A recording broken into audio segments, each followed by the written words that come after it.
Now, in 1491, the Moors lost the war in Spain between King Ferdinand and Queen Isabella.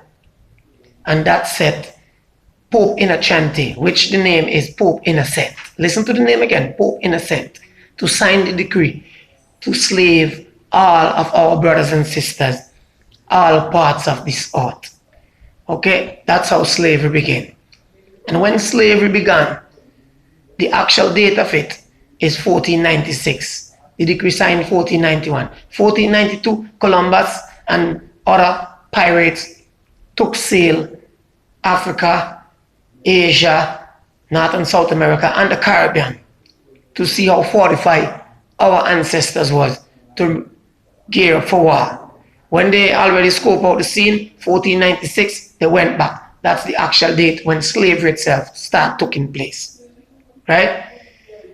And the illusion about slavery abolished, it never did abolish.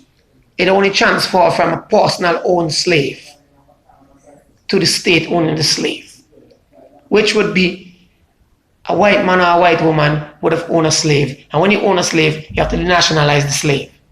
So they would give you what you call a birth certificate. That's how birth certificate came in. So means John Doe is owner of this stock. And a citizen is an artificial person in the 14th Amendment. You know, void of all civil liberties, void of all natural human rights. And it's classified as an object, bonds and stock. That's what a citizen is. So many of you people who going around and proudly say I'm a citizen of Grenada or a citizen of the United States of America, you're only making yourself look like a fool, because to us indigenous people, you're a slave. Because slavery is not abolished. Slavery has only been transferred from a personal owned slave to the state owning the slaves. And slavery still exists in the same way it began.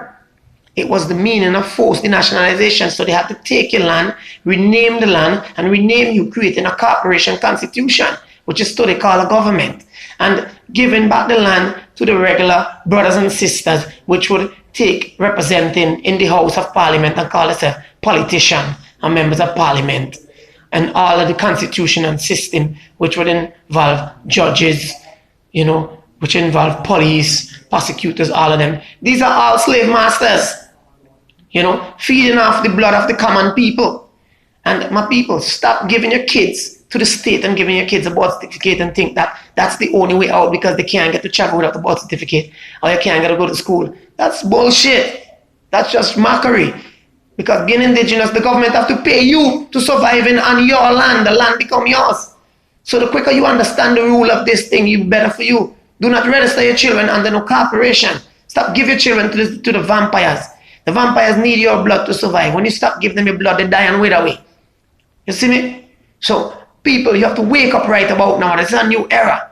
This is the message I'm sending for the people to understand that being a citizen is only making yourself a slave. You are a slave. You're not free.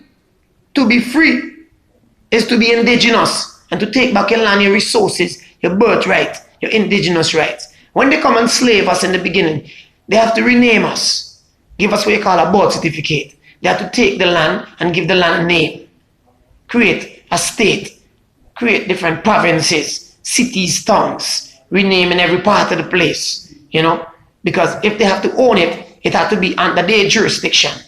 So that's how they create these false things.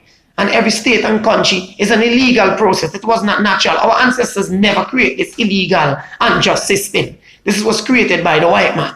And to see my brothers and sisters come and take it up in the House of Parliament and enforcing slavery on the other brothers and sisters for the benefit of money. You see what it is going on about? Material things. You know, because the politician sit down, he talks about it, he making so much millions of dollars, but yet you, the citizen's blood, which he has in his hand in the form of money, he alone and his members of the parliament are who benefiting from it. You, the common people, are benefiting nothing. Your blood is going into the